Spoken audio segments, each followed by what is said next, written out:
This month, we honor the women who came before us, the bulldozers who cleared the path for us so that we might enjoy a better life than they had.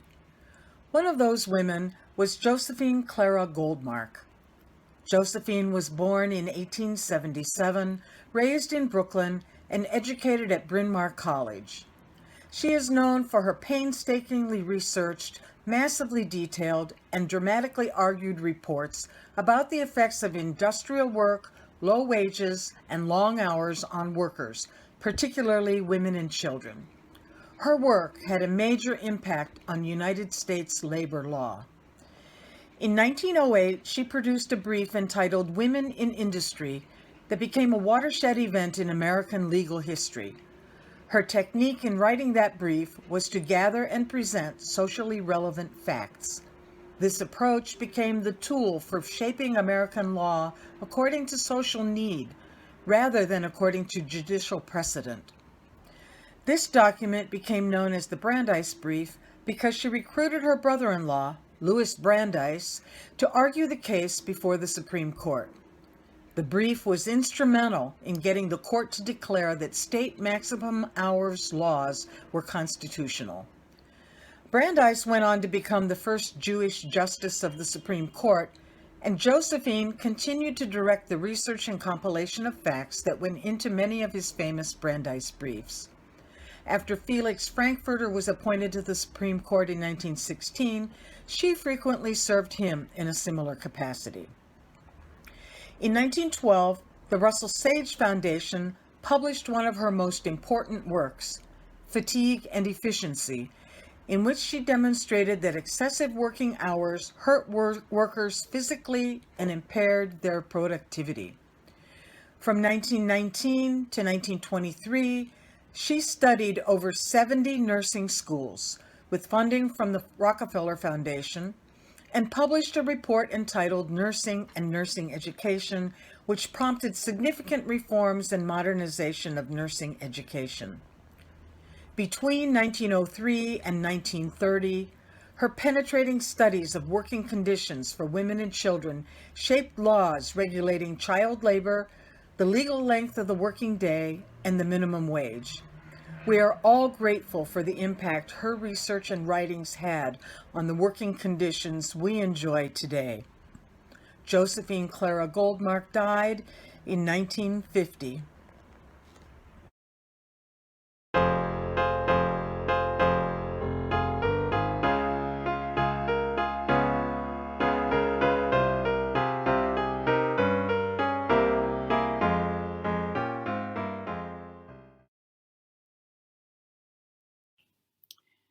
Mabel Pingwali was born in China in 1896. She learned English in a missionary school and at age 9 immigrated with her family to join her father in New York City. She attended Barnard College and in 1921 became the first Chinese woman in the United States to earn a PhD in economics from Columbia University. She became leader of the American Baptist Home Mission Society after her father passed. She also established the first Chinese Baptist church and the Chinese Community Center in New York City's Chinatown. She was honored with many awards in her lifetime. She died in 1966.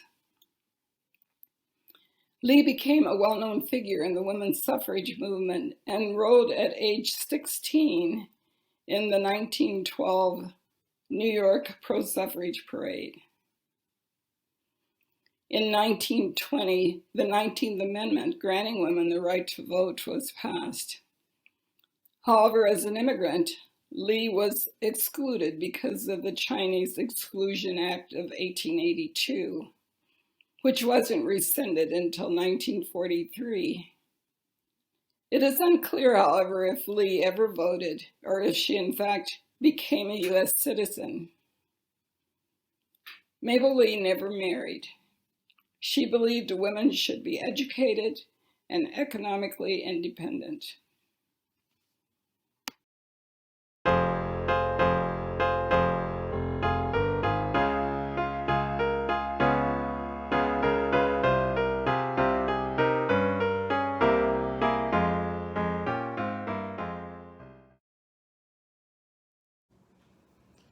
In measure 12 of Across Her Back, we sing tribute to Dorothy Height.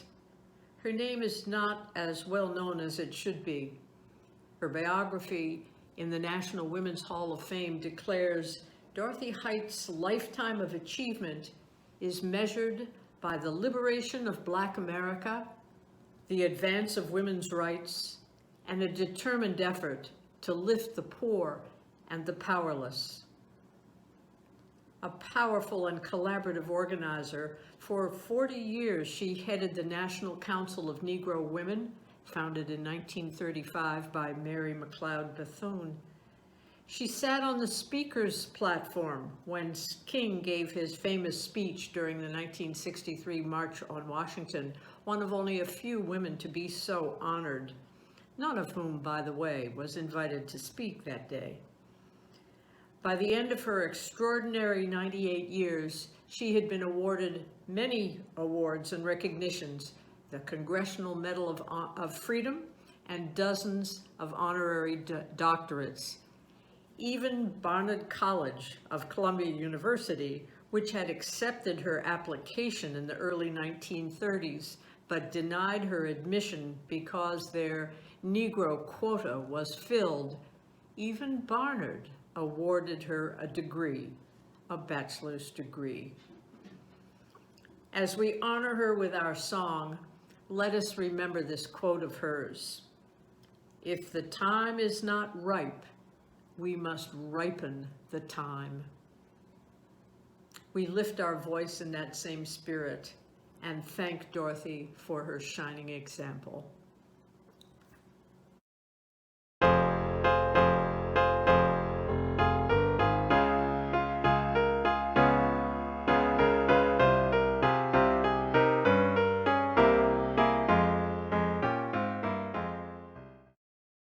There's a quote from Ruth Bader Ginsburg that sums up how she lived her life. There should be no place where there isn't a welcome mat for women. That's what it's all about. Women and men working together should help make the society a better place than it is now. Justice Ginsburg was born and raised in Brooklyn, New York.